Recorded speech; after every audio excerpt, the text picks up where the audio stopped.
evening. Welcome to the December 12th, 2022 meeting of the Historic Zoning Commission. I'd like to call the meeting to order. Our first item tonight are the minutes. We've got two sets of minutes to approve. One is for the October the 10th meeting minutes that we did not review last time. So I'll take a motion on that. We'll do these separately. So I'll take a motion to approve those minutes. I'll make the motion to approve the minutes of October the 10th. 10th. Yeah. Thank you, Lisa. Is there a second? Second, Mr. Chair. Thank you, Brian. Any discussion? Then, and I'm going to recuse myself on these, but since I wasn't here.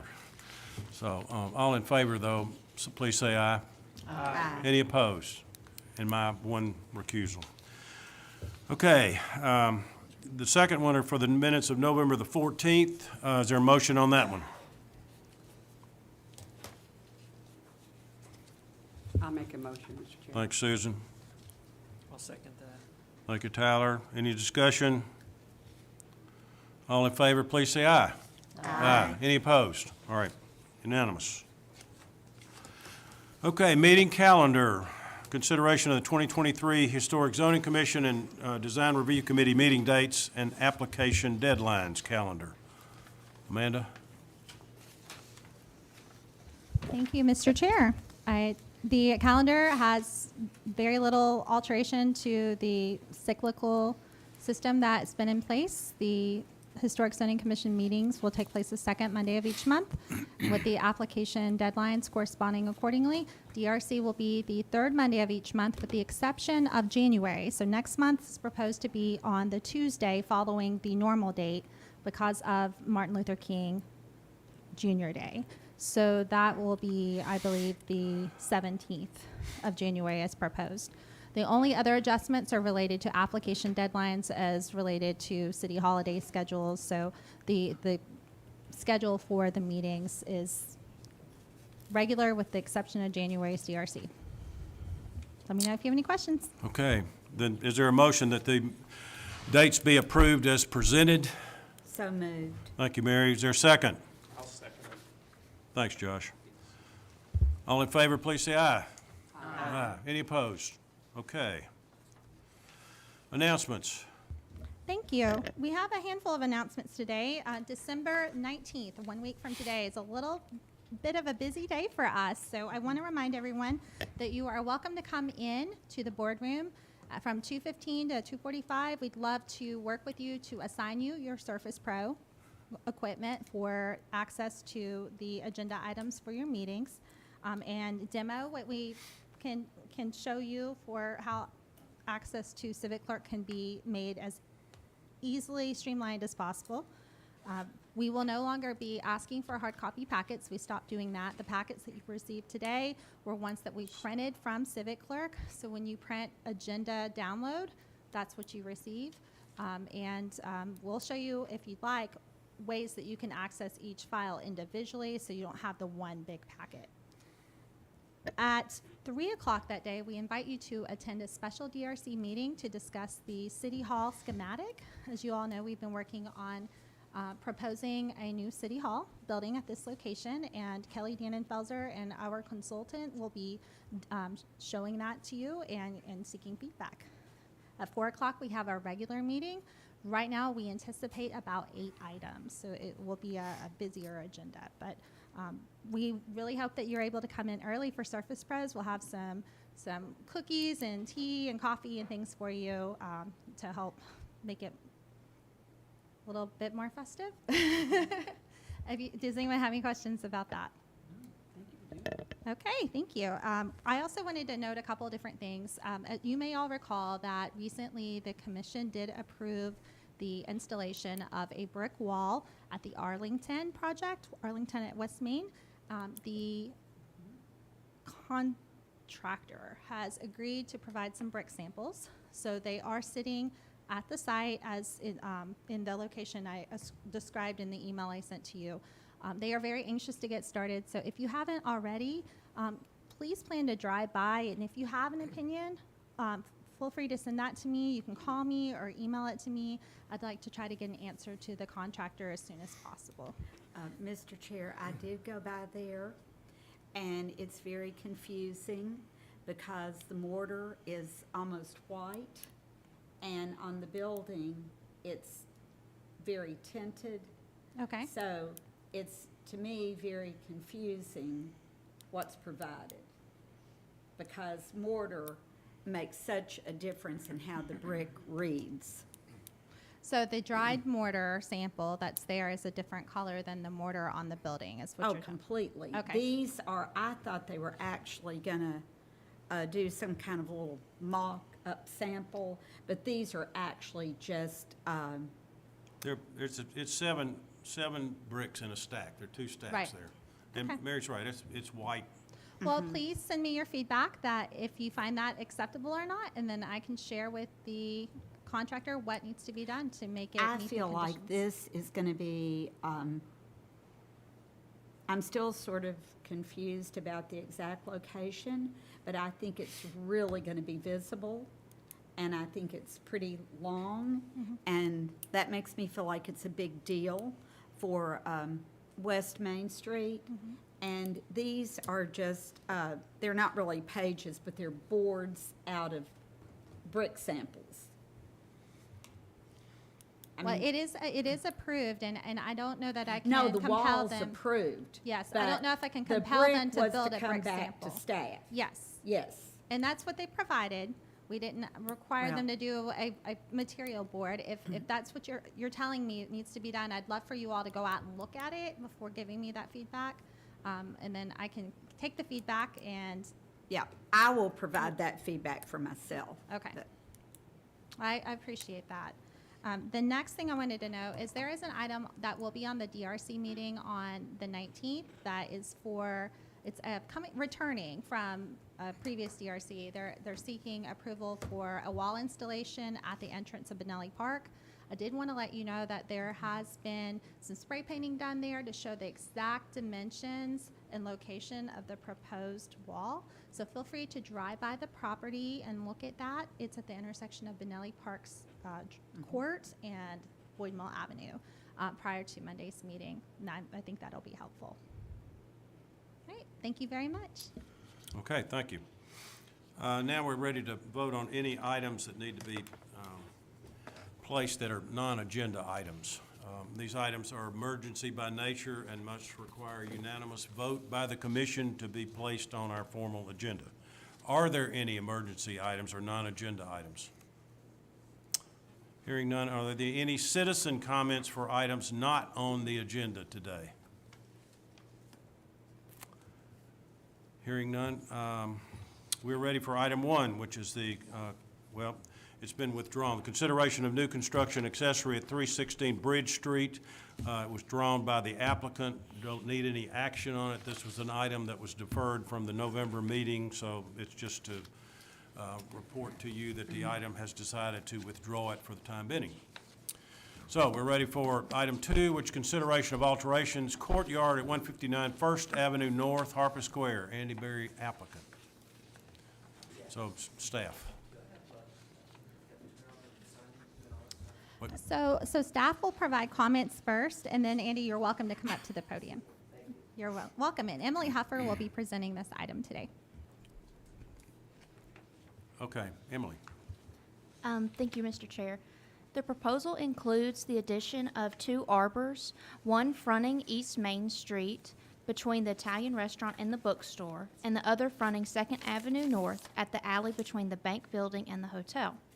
The arbors will be identical with masonry columns that will be reused from the previous Harpeth Square. The top of each arbor will utilize stained cedar, and each arbor will be 11 feet 8 inches in height. The guidelines recommend site and setting alterations should be considered as appropriate when they are undertaken in locations that are not visible from public view, do not involve the removal of historic features, and do not detract from or overwhelm the context of the historic districts. While this proposal does not fully meet this guideline and the arbors are visible from the street at both locations, The proposal meets the guideline by not removing historic features and not detracting or overwhelming the context of the historic district. The applicant adjusted the original design based on feedback from the DRC in order to better meet the intent of the guideline.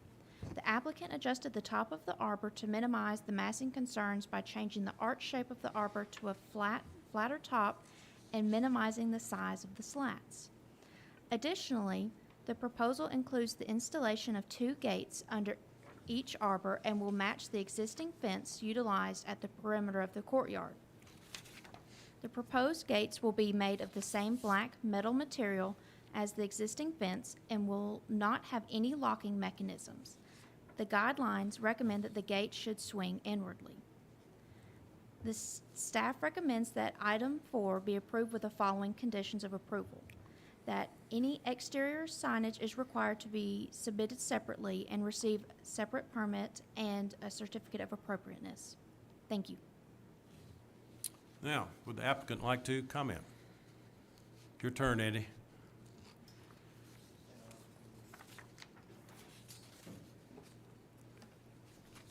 Do you have anything else to add to what's been presented? Just that, should I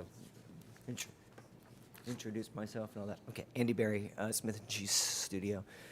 It's the only thing I have to add is that the operable gates are also set on a removable base so they can fully come out, so they aren't always there as an option. I mean, that's how it's sort of planned.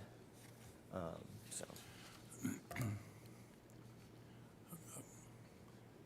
That it? I think that's all, yeah. I Okay, then think any everything citizens else is wish to pretty comment on the application? Summarized, so. Otherwise, need a motion from the commission to move forward.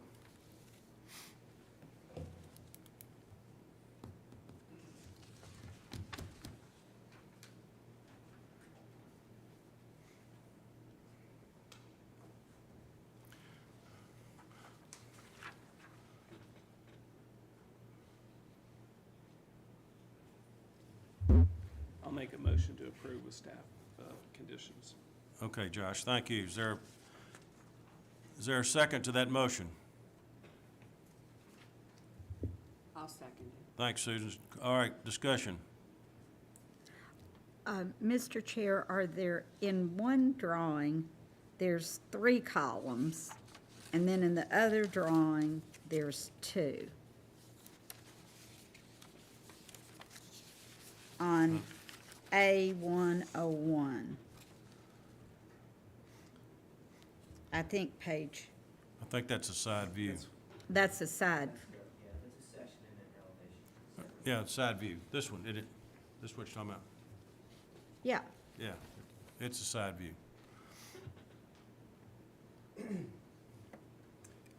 I have a question for staff. On the sign that is showing hanging down from is that, I know that signage per the staff recommendation would come back. Is the placement of the sign in and of itself, or is it just what not the content, but how the sign is designed? Would both come back, the location, or just what's on the sign?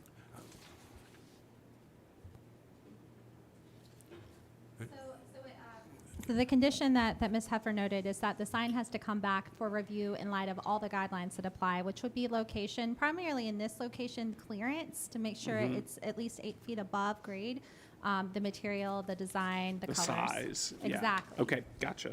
Thank you. Yep. Thank you. The drawings indicate that, in my mind, that this gate is to swing out. It's supposed to be inward. Is that?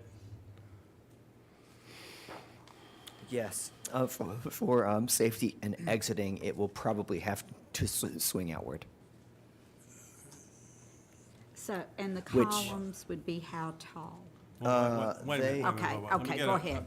Talk about the I, gate. I can speak to that. So the guidelines are written primarily for fences and walls that are used for perimeter locations on properties. In that case, most of the time, if they were to swing open, they would swing onto the right-of-way. In this case, Ms. Huffer noted that the guideline says to swing inwardly, but because this is recessed far onto their property, if it swings outwardly to meet other code issues, that's totally fine. Okay, so this, Yeah, if the space holds more than 50 people, it would be required Mm-hmm. by code to have. all right, so. And it's outwardly- not on the outward's property okay, line. as the drawings show. Okay, that's fine.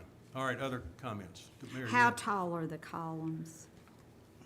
The columns are 11 feet, 8 inches. Oh, that's right. It seems to me like the reason for the columns is just to have a place to put a sign. I'll just make that comment. What? Huh? I don't think so. Steve, come on up, Okay. you make the comment. Steve Bacon, Marcus Associates.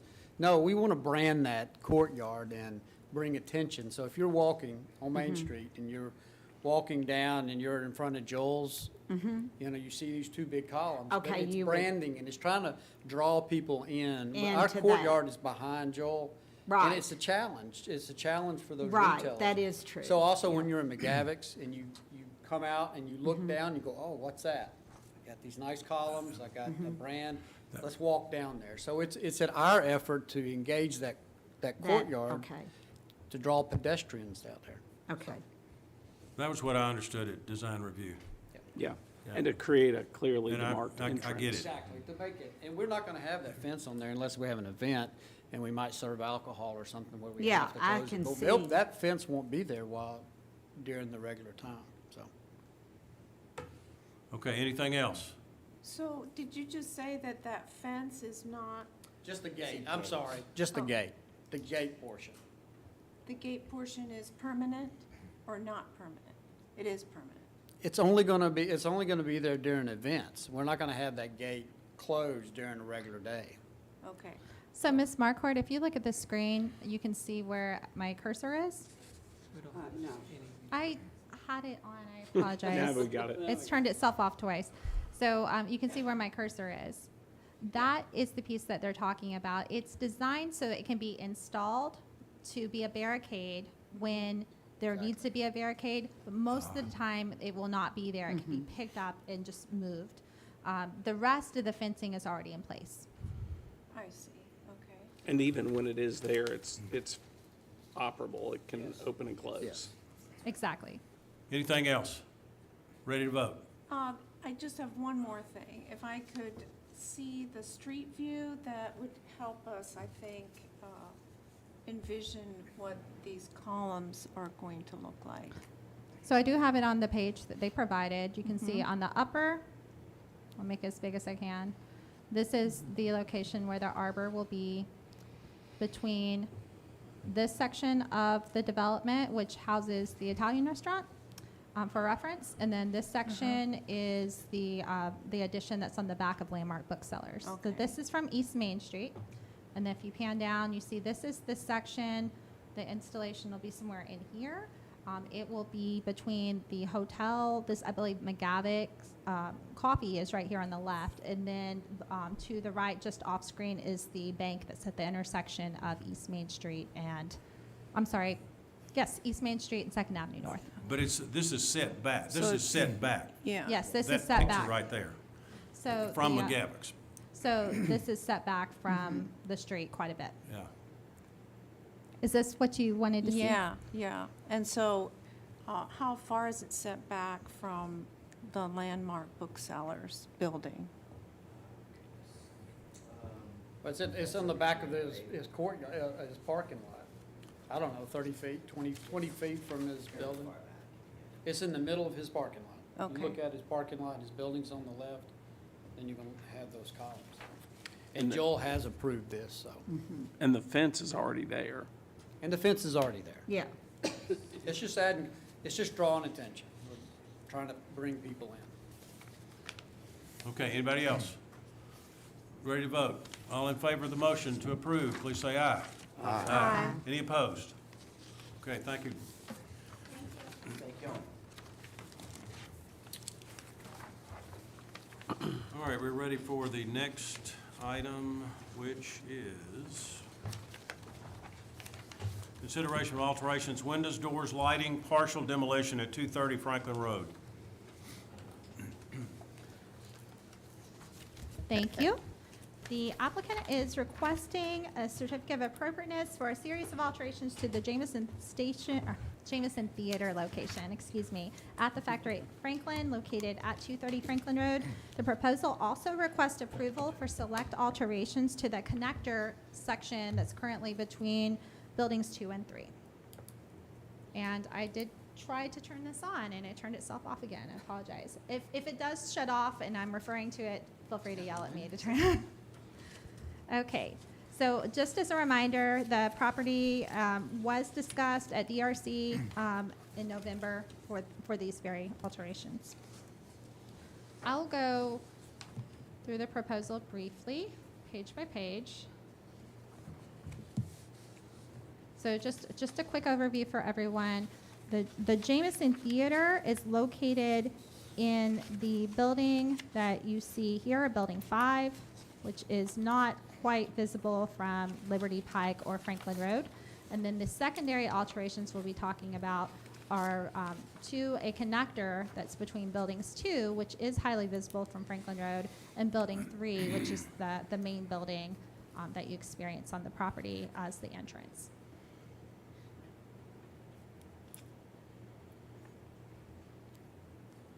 Okay, so on the north elevation that you see here, the proposal includes the painting of the roof structure and the corrugated metal siding in keeping with previous proposals from the applicant. Additionally, the proposal includes the removal of the non-historic bar feature that you see on the screen and the infill of the floor level where that bar area is sunken with concrete, and the painting of the door at both locations. There's a couple of doors here that you can see in the proposed section that are proposed to be painted black.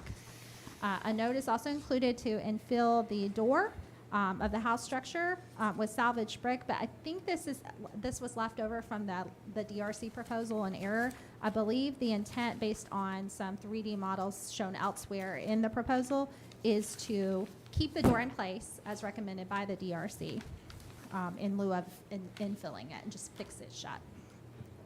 So going on to the next page is the west elevation.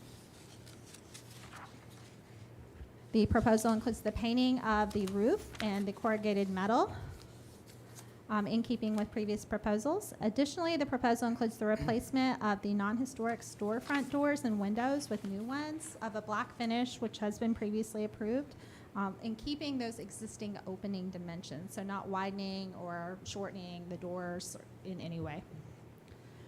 Replacement of the non-historic aluminum storefront and windows with one that better matches the detailing of the historic windows is appropriate, and the guidelines do recommend that if new storefronts, if required, be restored to match original designs. So in this case, a contextual industrial design is appropriate.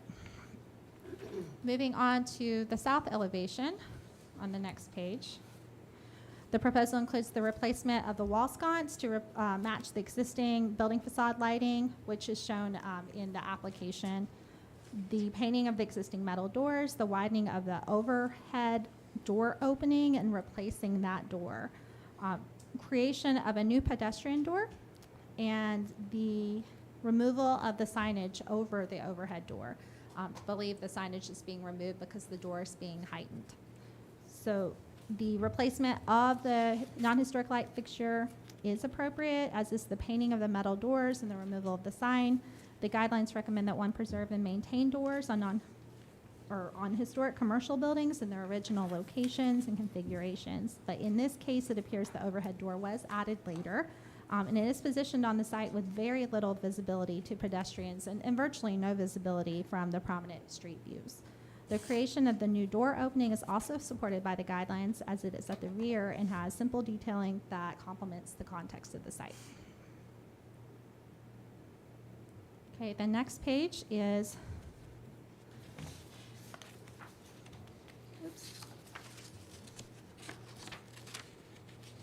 related to the connector.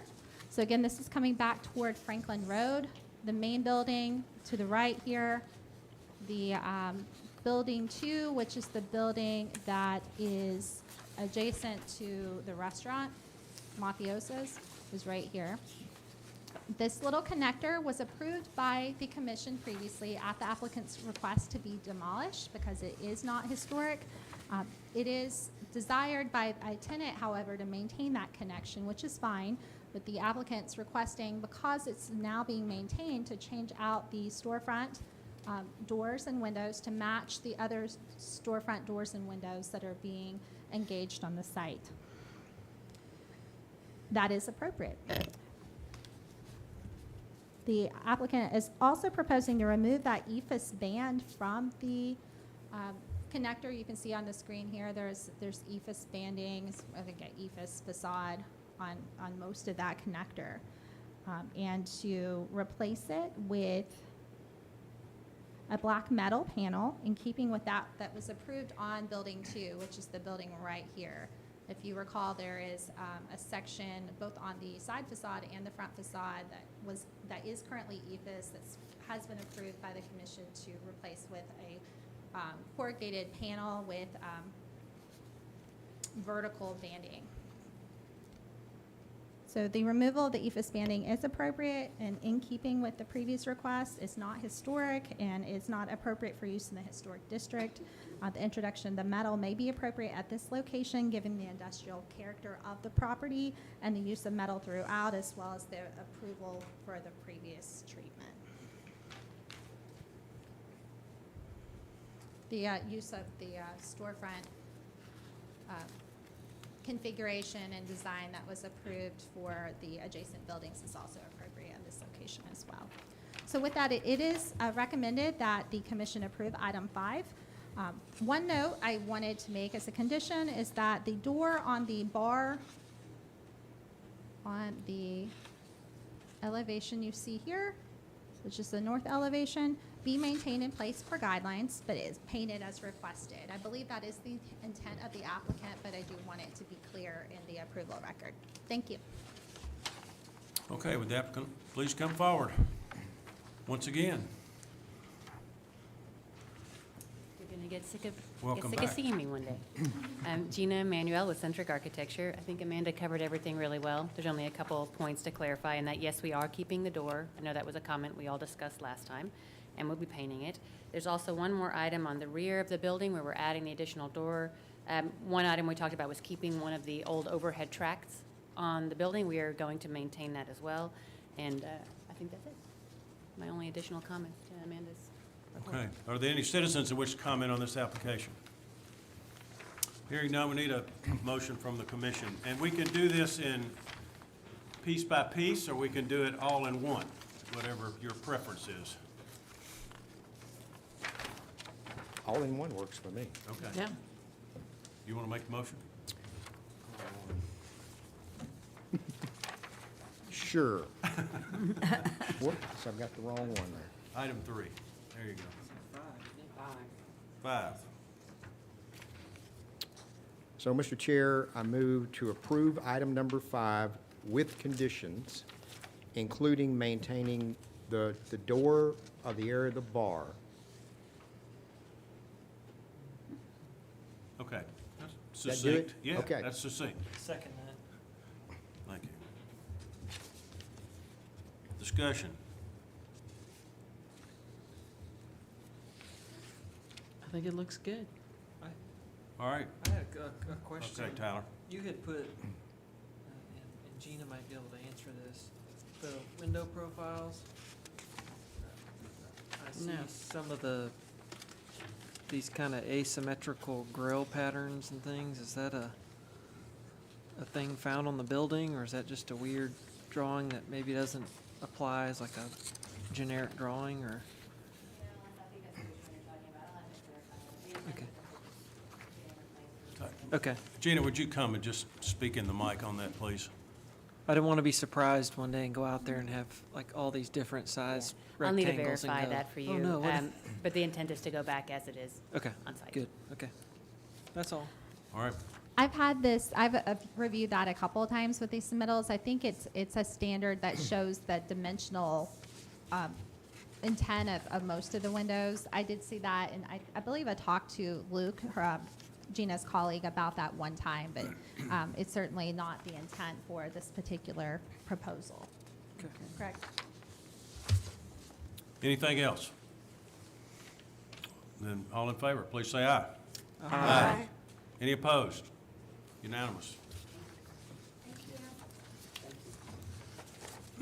Okay, next item. Consideration of alterations, refuge area locations and screening at 230 Franklin Road. Greg Gamble, who is sitting in the back, Amanda. He's hiding back there. Yes, so the applicant would like to speak to you about a deferral request. So I'll turn it over to the applicant. Unusual for Mr. Gamble. Thank you so much. Commissioners, my name is Greg Gamble, and after reviewing staff's comments, we want to better understand the design guidelines.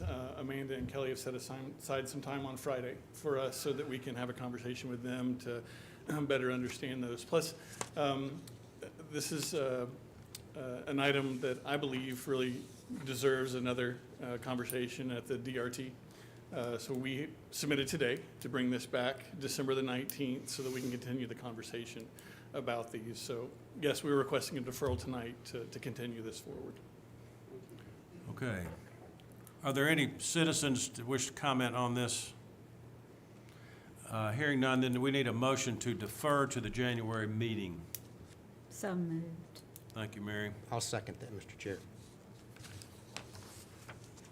Okay, all in favor of the motion to defer, please say aye. Aye. Any opposed? Done.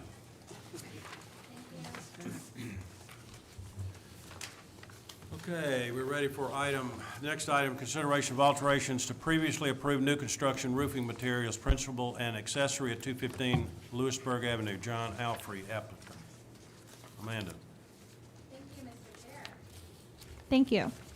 The applicant is seeking a certificate of appropriateness for two different items related to this property, 215 Lewisburg Avenue.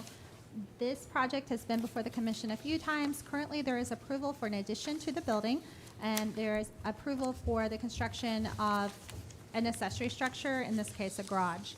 The first proposal is specific to the roofing material at the previously approved garage. The accessory structure was approved with an asphalt shingle roof for the main form. And I do have the plan set that was provided to me by the applicant that I can reference. Bear with me one moment.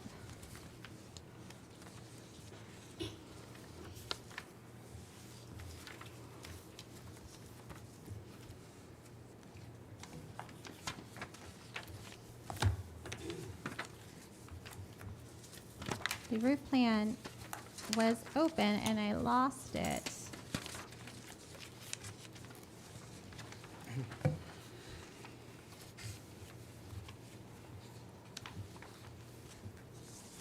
Here it is.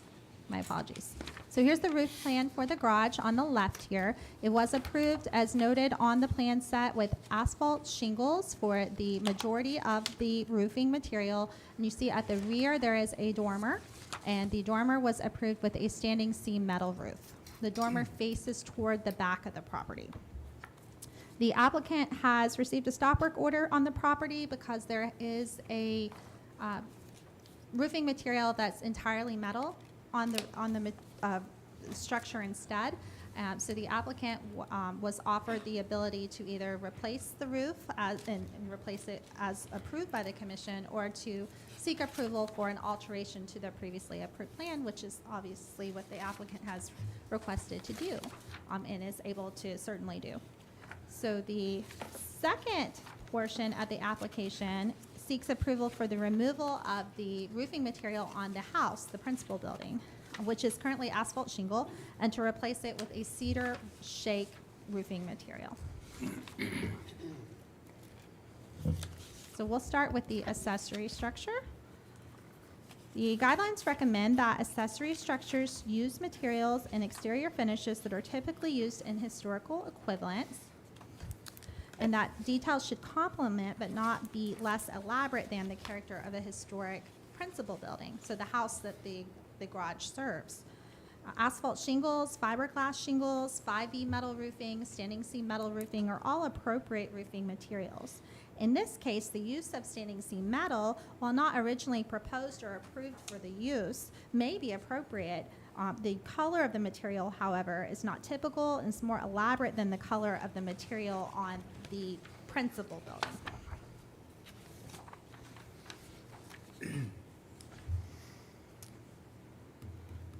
So with that, it's recommended that item 7 be denied for the accessory structure material. You see on the screen here the color of the material, with the recommendation that if the commission chooses to approve the material as proposed, that the commission specify if the existing color on the roof is appropriate, and otherwise specify what an approved color would be if it's not, and means by which the color could be achieved. So in this case, staff recommends that the roofing material not be approved and be installed as previously approved, asphalt shingle, leaving the dormer with the metal roof. If the commission chooses to approve, please specify if this color is appropriate as part of the approval, or otherwise specify what color is appropriate and how that color is achieved, whether it's through painting it or taking this material off and replacing it with a metal of a different color. Now, to speak to the principal building, I do have the building pulled up here on Street View. The applicant's proposing to remove the asphalt shingles and to replace those shingles with cedar shake roofing. The guidelines state that roof materials contribute to the building provided in the application. Staff consulted Sanborn Fire Insurance maps. Sanborn Fire Insurance maps are historic maps that the city had commissioned over different points in time that have a wealth of information for anyone who chooses to use them. In this case, they show the building footprint, they show, which confirms the age, which is somewhere between 1940 and 1950. And it also confirms the scale and the type of build, in this case frame, and it notes that it's a composition roof. The building is not located on any earlier maps, indicating it is a 40s era or vintage, but typically my understanding is that a composition roof is a composite of multiple materials instead of being made from a single material such as a metal or wood. So based on that historical documentation, the guidelines would suggest the most appropriate material would be the historic material, which can be inferred to be a shingle material, because asphalt shingles were very commonly in use from the 19-teens on. The applicant provided an email to staff at 4:30 p.m. today with a photograph that they would like to present to you as an exhibit. I have not reviewed and provided a recommendation to the commission based on that, because I did just receive it right before the meeting. That photograph is here. Wait, not there. Give me just a second.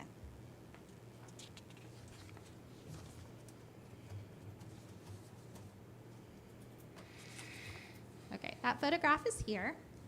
I would ask that the applicant speak to this when appropriate, but my understanding from the applicant right before the meeting is that this is a photo of the porch on the house with the shingles removed to indicate that there is some wood underneath. I can't tell if this is wood shake or if it's just lumber. I'd love the applicant to speak a little bit more to that, but the applicant is submitting this for your consideration, that a cedar shake roof was historically on the building, or at least on the porch of the building. The recommendation from staff, based on the materials that staff had at the time of the preparation of the report, is that the historic documentation for the fire insurance map doesn't indicate an alternative material, so it would be recommended that it be denied based on that. Thank you very much. Would the applicant please come forward? I'm Julie Alfrey, 215 Lewisburg Pike. And as you know, historic homes have a time and a place where they tell you what's gone on with the house. Sometimes you're taking off some wallpaper, it's disclosing something to you. In this case, the roofing disclosed to us that there is a cedar shake underneath. We'd love to invite Amanda, Randy out to take a look at it, have a site visit, and actually see it. Because what we want to do is we want to bring it back to its original cedar shake roof with a metal roof as well. I think you have a couple pictures that Mary Margaret submitted of what it would look like with the roof, et cetera, so that the committee can see that. The We the got commission that. did receive that. We got Okay, that. great. So that's really kind of, we've got a designer from Omar, and, you know, he's done a lot of research, a lot of study, and would like to bring it back to its original look, which would be the cedar shake, which is a lot more expensive for us, and the metal roof, which is the same metal roof, different color that we used at 312 Main Street, the old blue house that we remodeled a couple years ago. Any questions? Thank you. Are there any citizens who wish to comment on the application?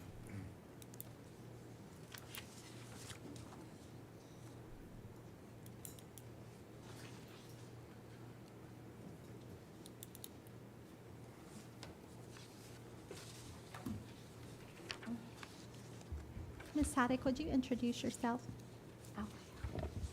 Thank you, Amanda. I'm going to, Gail, you need to speak in the mic. I'm going to read my remarks to you. My name is Gail Haddock, and I live at 213 Lewisburg Avenue, which I bought in 1981. It is next door to the project under discussion. I want to start by thanking the Historic Zoning Commission and staff for their hard work, time, and commitment in undertaking their important work. Commissioners are volunteers who give generously of their time and energy. All property owners in the historic overlay zones are indebted to them. What they do is certainly more than what I am doing now for the public good, and I thank you for your service. I also want to support them in their work. I have had differences with them at times about some things, but we are better off with such a body than without one. The historic overlay districts were established when I was an alderman, and I voted in favor of creating them. The difference in the aspect of the neighborhoods in historic districts and those not in these districts is readily apparent in the different areas of Franklin, with the historic districts being clear winners in attractiveness. This is also apparent in Nashville, where I go regularly to see my mother. I don't know if they even have historic zoning districts in Nashville, but some once beautiful areas have been bulldozed to the ground, and the new crowded housing on treeless lots look like a disaster to me. I don't want that to happen to the old areas of Franklin. I'm speaking tonight to urge the commissioners to follow the staff recommendations and not allow the garage apartment roof violation to go uncorrected. I have no reason to think that they will not follow staff recommendations. However, pressure, intense at times, can and often is put on public officials to deviate from the rules that allow exceptions that benefit those exerting the pressure. I am here to state clearly that noncompliance with approved conditions should not be allowed. Approved conditions need to be enforced strictly and consistently. Not doing so undermines the authority of the Historic Zoning Commission and its very reason for existing. Tolerating noncompliance is totally unfair to those who follow the rules, which is most people, even if they sometimes do so grudgingly. In speaking thus, I'm supporting the Historic Zoning Commission in its role as holding fast to the standards that have been put in place in the historic zone guidelines. It is their responsibility and their honor to do this. I am focusing on the issue of noncompliance with approved standards because I think it is the most important issue at stake here. I am personally concerned about the color of the roof, which visually sticks out like a sore thumb. And this issue of color is more detrimental to me than to most because I live next door. I have met with the preservation planner and the assistant director of long-range planning. They have explained the roofing material and color issue to me in detail, and I feel like I understand this issue. But I am not focusing on this issue in my remarks tonight because I think the larger issue is non-compliance with approved standards.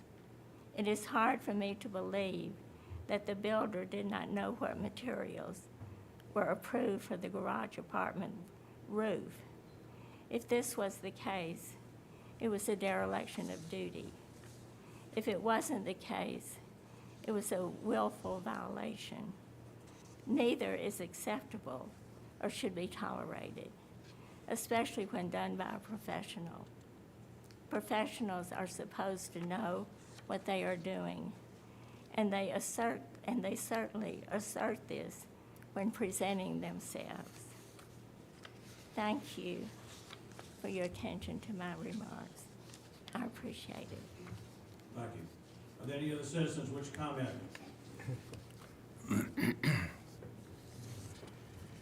Good evening. I'm Bob Ravener, live at 221 3rd Avenue South. I would echo comments about sticking to guidelines and staff recommendations.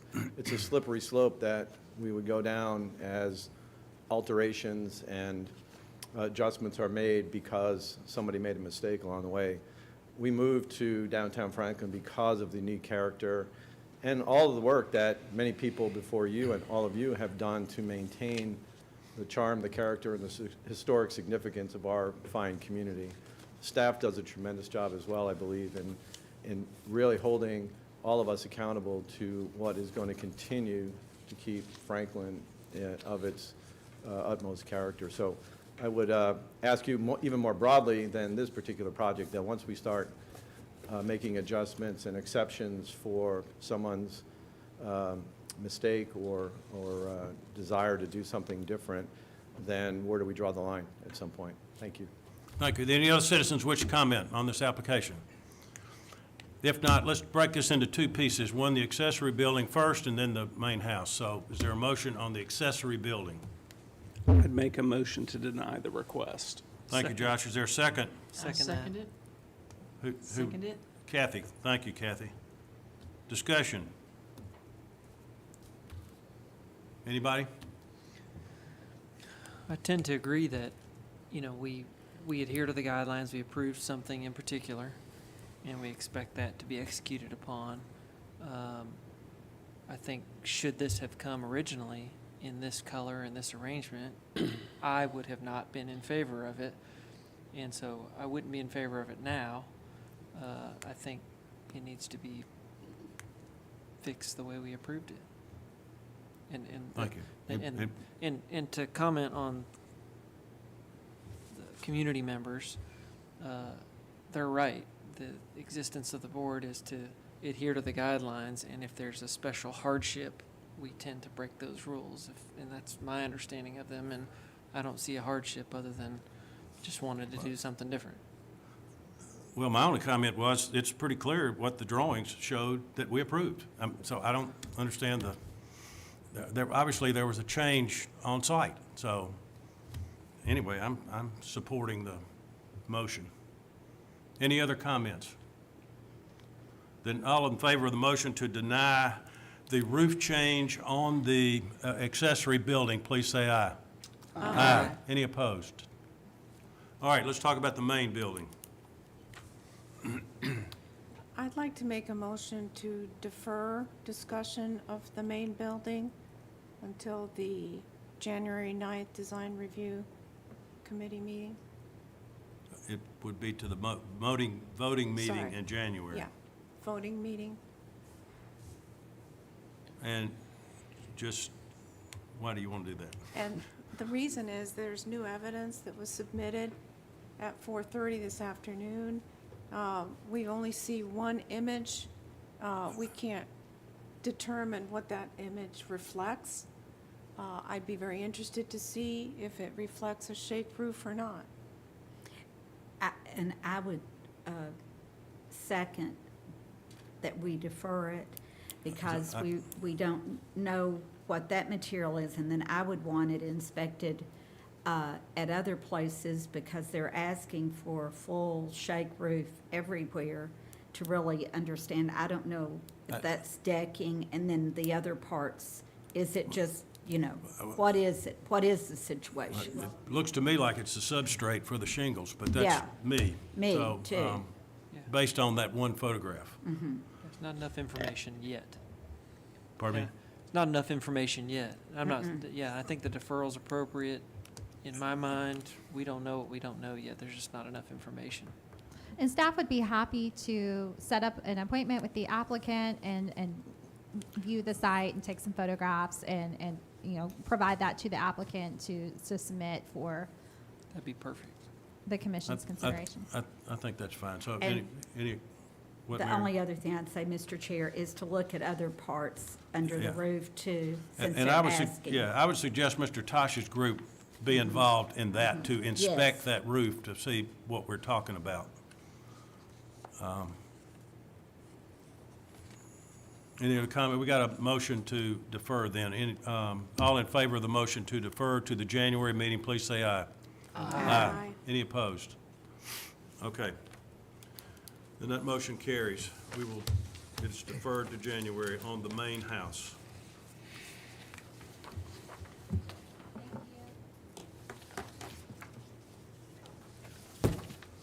Okay, Amanda, next one is your recommendation request. Thank you. The item number 8 is a recommendation request for the submittal to the State Historic Preservation Office, updated nomination for the Lewisburg Avenue Historic District to the National Register of Historic Places. So the City of Franklin is blessed to have several National Register districts. We have 5, 4 of which are locally reviewed for compliance with the design guidelines.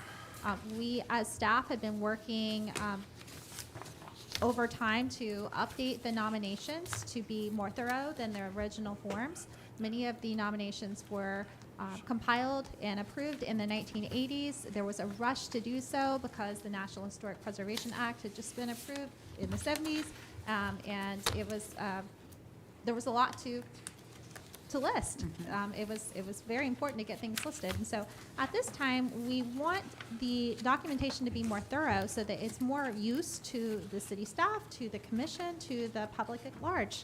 And so the City of Franklin respectfully requests that the commission consider the nomination, and I'll share some information with you on that, so that it may be considered by the State Review Board and the State Historic Preservation Office, and then forwarded to the federal government, specifically the Department of the Interior, for consideration of approving that additional supplemental information.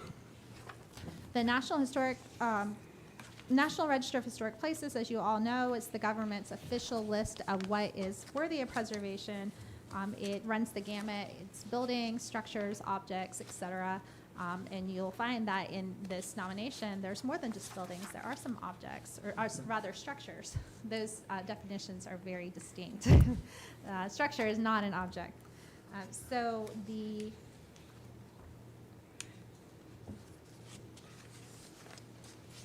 certified local government, or in this case, the Historic Zoning Commission and the mayor of the city, as part of the certified local government process, is requested to provide an official recommendation to the state as it reviews this information to consider whether or not it should be forwarded to the federal government. We are an active CLG.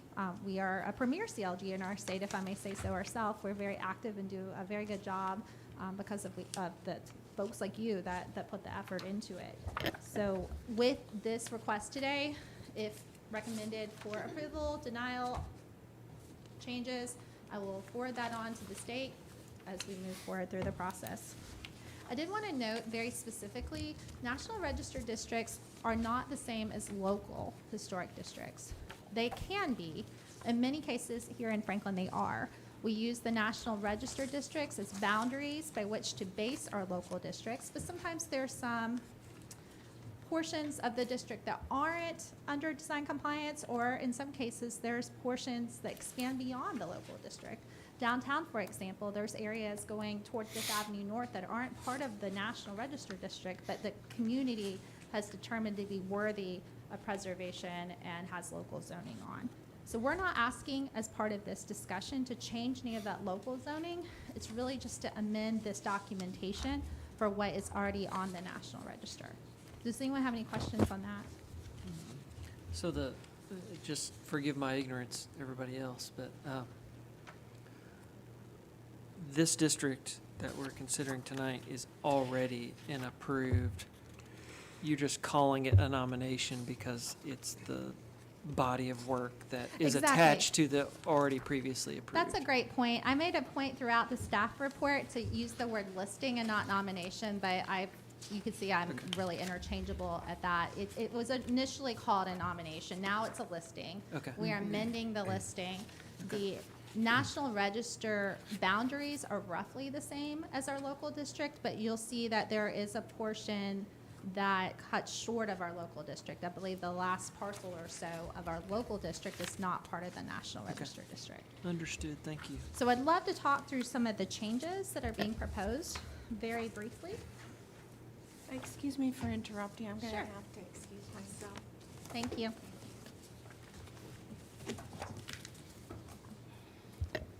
Okay, so a summary of the proposed changes and some really good findings as part of this process. This original listing was in 1988. The district nomination was very brief. So part of this is expansion of the architectural descriptions. I'm just going to scroll down really quickly and you can see an example. There's paragraphs on each resource. Whereas previously it might be a sentence or two. We made a very concerted effort to evaluate accessory structures as part of that. Accessory structures are so very important to the integrity of a historic district, and the original nominations really never comment on accessory structures. So this is so key to our historic resource inventory process here in Franklin. So the descriptions have been supplemented greatly. The original nomination included a number of errors with resource classification, the status, whether it was contributing or not contributing, the estimated dates of construction, all which have been addressed through thorough research as part of this update. One great thing we'd like to share is that the period of significance, which is the period of time that the district itself has resources that were constructed, has changed. So originally it was 1840 to 1935. We're proposing to expand that to 1960.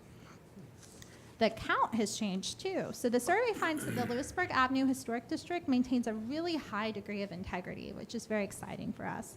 The update identifies the resources from 40 buildings. It revises it from 40 buildings to 54 primary resources.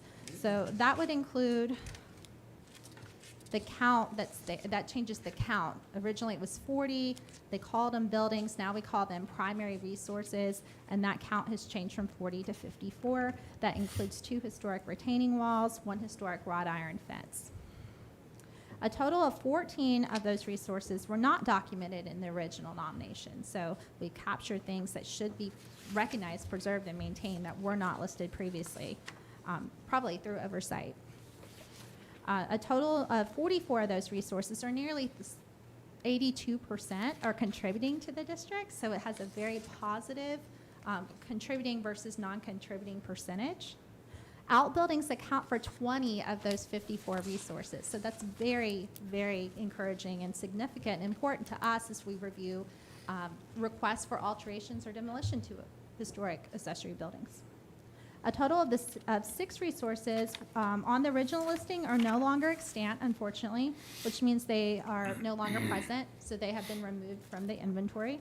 Among those was 1 single-family residence that was erroneously listed with the wrong address, and then domestic outbuildings. So unfortunately, we lost 5 outbuildings and 1 single-family residence from the 1988 listing. 1 resource identified in the original listing was non-contributing. That's been updated to be contributing, and that resource is here on the screen, 102 Lewisburg Avenue.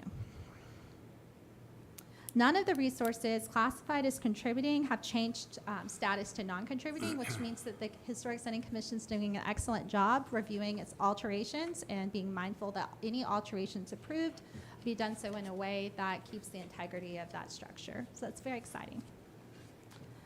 As part of this, we're cleaning up boundaries. The boundaries are not intended to change for any real significant reason. 1 boundary increase includes a narrow strip of land that is toward the back of 120 Lewisburg Avenue. And I do believe that I thought I had that prepared for you. Let me pull up 120 Lewisburg for you very quickly. It's just a tiny strip of land. Due to some subdivision of property associated with the backs of this side of Lewisburg Avenue, creating new lots on Evans Street behind it, there is 1 strip of land that has been absorbed into this lot, actually. And so we're just changing that boundary slightly to reflect that. There's some boundary decreases also associated with this section because of Evans Estates. Boundary decrease number 1, or area A, as identified in the information I provided to you, is west of 108 Lewisburg.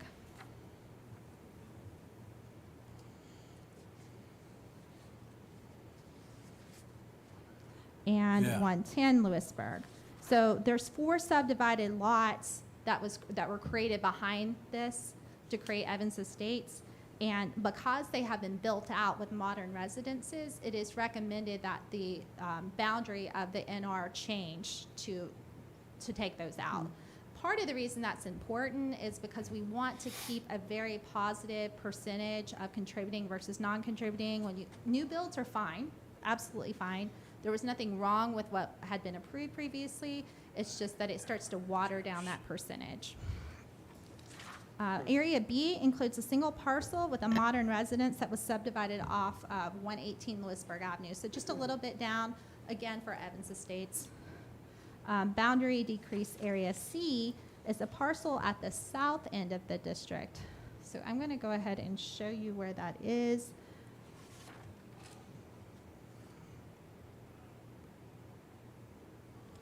It's sort of near where the previous item is located.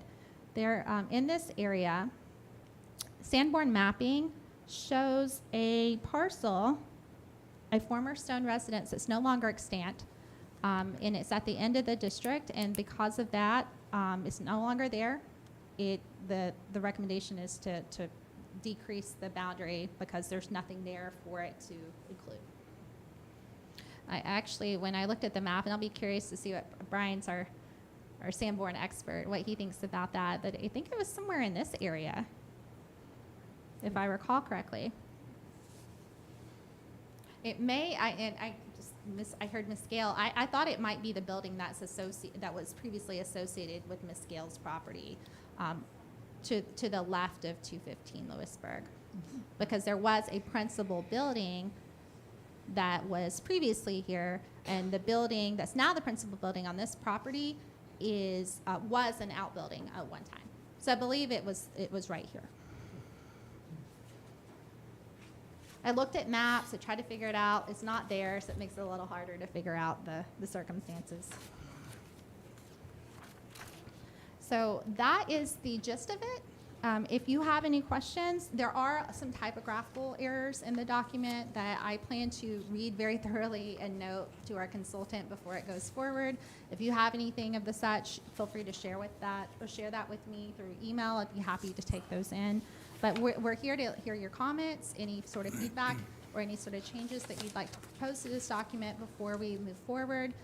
And we do ask for a favorable recommendation. We do think this would be very, very important to our historic resources inventory and just a good resource to provide our citizens with information about their properties. Thank So you. Amanda, why is, you stopped at 210 on your map, 210 Lewisburg. I didn't mean to stop at any particular location. I believe the lot, the request is to, I believe it's this property here. Okay, but that's Gale, so that's Yes. what is it, 213? 213 Lewisburg. So is that not, This doesn't, this address here doesn't reflect, well, that's, I'm not sure I know what you're asking. This number. well, I'm asking, why did it stop on your map and not go all the way through the historic district on Lewisburg? I don't know why the integrity was developed in 1988 to stop at that location. We're not trying to expand to include new properties at this time. That would be something that we. Okay, so this, all right.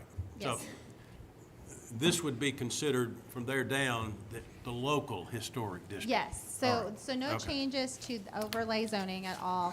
I can't pretend to know what was in the mindset of the people in 1988, but we do know there was a resource there they were including. Well, there are two back there that can tell you. Yeah, there was a resource there in 1988 that's no longer there now.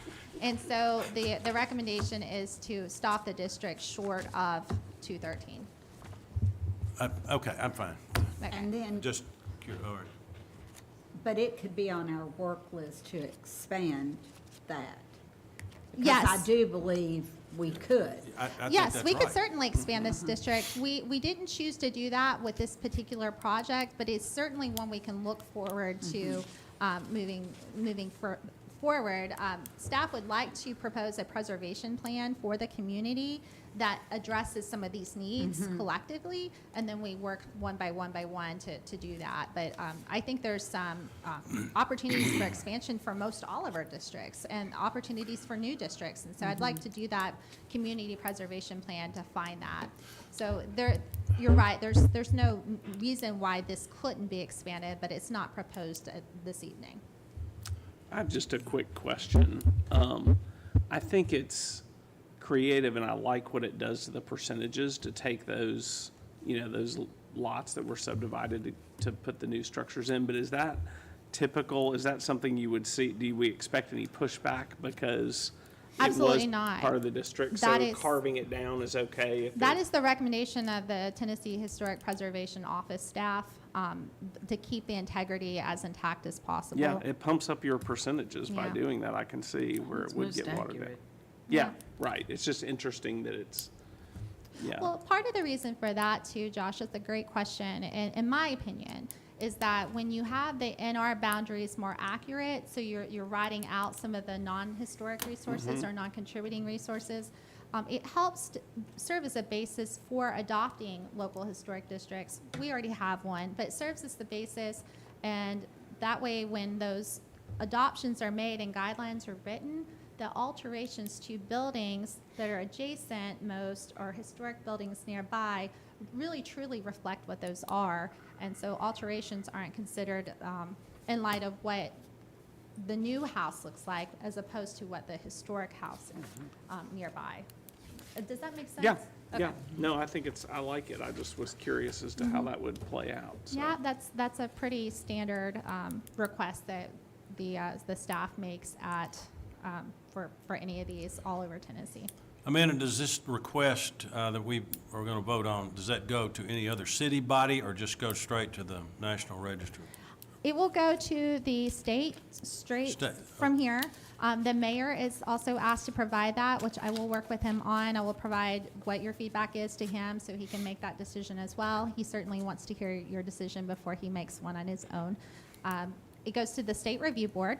I incidentally am on the State Review Board. That is the group that is charged with reviewing all National Register new nominations, new listings, updates to, or what this is called, additional information, and providing recommendations to the federal government on whether or not to approve those. Of course, with this being so close to me, I would recuse at that level, but it is certainly cool to be on that board and be able to see all the types of things we get listed all over the state 4 times a year.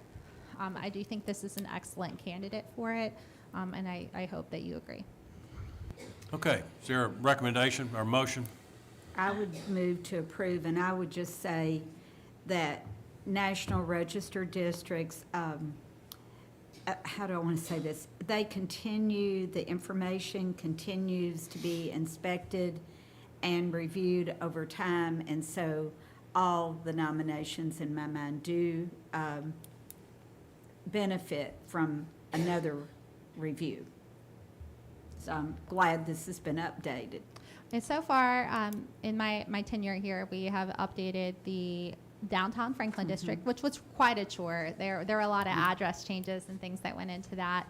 We have updated the Hensheyville Historic District, and this is our third, the Lewisburg. So we can move forward up. We have 2 more. We have Adams Street, and we have Natchez Street. So if the community decides we'd like to move forward with that, then we can certainly do that. And I really think there's other areas we could explore too, as districts. You have a second on the recommendation, Mr. Chair. Thank you, Brian. Any other discussion? Just Oh. one other clarification. Amanda, when you were giving us like a overview of it, and I think Josh, you brought to the attention too, we didn't expand the overlay. That's correct. The 40 to 54 resources, the increase to the 54 resources were within that overlay. They are within the overlay, but we're not changing any of the boundaries. So there's no one in, and I'll just say this, I know that you know this, but I want it to be very clear for the public. We're not proposing today to bring new properties into a situation where any alterations would require review by this body or staff beyond what the typical city process is. This is really more of an honorific status that's given to districts of integrity, which we all should be really proud of, and I think that we are.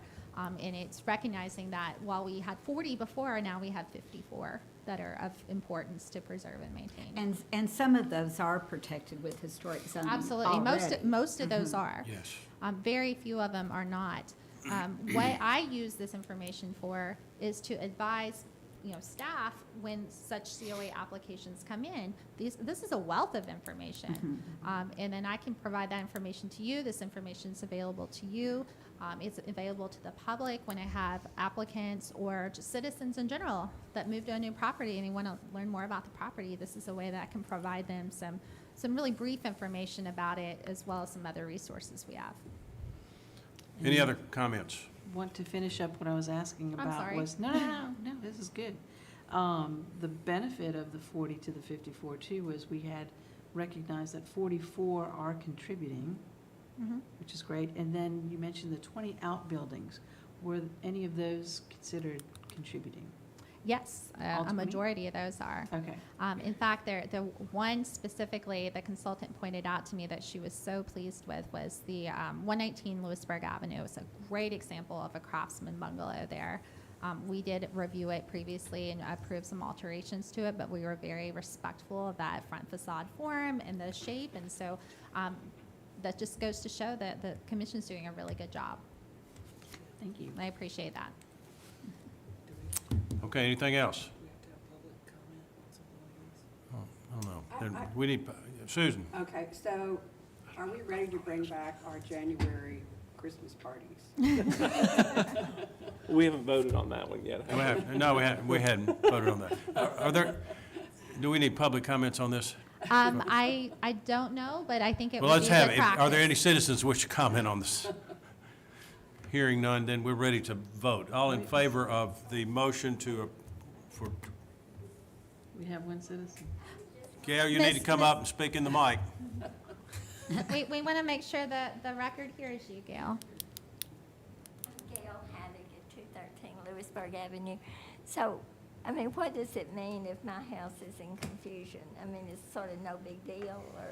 There's no confusion. I think what it is that there used to be a house on your property that is no longer there. And because it's no longer there, we don't need it in our listing because it's no longer there.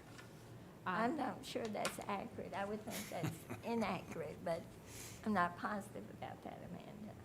I mean, Okay. like many, many, many years ago, or in the 30s and 40s. There was a building in that location that when the 1988 listing was created, it could have been that the documentation was done in 1987. Do you know that if there was a building there at the time that you purchased the property? Yes, that's what I purchased. It was horrible. It was not even a concrete block, a Can you cinder speak- block. Can you- Speak into, so I'm we can sorry. hear you. It was It's a interesting. cinder block building with nothing on the cinder blocks. It looked like, say, a sewer treatment plant little building that you would have. It was hideous. My Well- son started crying when I took him there and said I'd bought it. Well, there may have been alterations to it since, Well, but which I made. And I bought the house in 1981. So I was living there in 1987. Brian, can you give some insight? Well, I could look at the Sanborn maps a little closer, but Yes. what Gail's referring to is where she is to now. Yeah. I'm referring Exactly. Was there a to- house in front of where you are living now? No. Okay, that's what, What I was told is that I'm getting terrible on names, the jewelry people on Main Street, Lawson's? yes, lived there with 3 children, if you can believe it, with the intention, and it was a garage apartment, it was a gravel floor garage downstairs when I bought it, with the intention of building a house in front of it, and that house was never built. That has been my understanding all along. But there was not a house in 1988 in the front of where you live now, is that right? No, that's Okay. correct. I mean, that's what, So that's, to further add some confusion to that, the 1988 listing had this area that's shown here as decreased area listed as 213. I'm so sorry. I don't know why it's doing this. Okay, so this is the area where it's proposed to be decreased. I believe there was a note that a resource was erroneously addressed. It was listed as 211, but was actually 213. So 213 would correspond to decreased area 3 or C. I don't know. I don't know what was there in 1988. I don't have any sort of documentation as to what was there in 1988 beyond what Ms. Haddock is telling me, which I believe to be absolutely true. All that to say, we're fixing what's There's n- currently to be reflective of Right. what is actually there. Yes. What's actually there is Ms. Haddock's house, and it is not the resource that 1988 says it is. okay. And so therefore, I think it's appropriate to move forward. It will clean it all up. There'd be no more confusion about it. I do think that's the best point of action there. Okay, Thank you. thank you, thank you. Thank you All for right, that. all in favor then of the motion to recommend this for submittal to the National Register, please say aye. Aye. Any opposed? Thank you all. All right, Susan, back to your question. And I apologize, I didn't realize we were done with You have holiday on your mind. I guess so. She's ready. I'm ready. So, in the past, we have done a gathering in January because Decembers are so full. And I was just wondering if we're ready to do that again. And I guess We have just not do had it. any discussion about that. Well, then. So we'll take that up. Okay, we'll take it under consideration. How's that? Thank you. Anything else from staff, commissioners? Let's have a motion to adjourn then. Move to adjourn. Thank you, Tyler. Second? Is there a Second. Thank you, Mary. All in favor, please say aye. Aye. We're adjourned. We're done. We're done.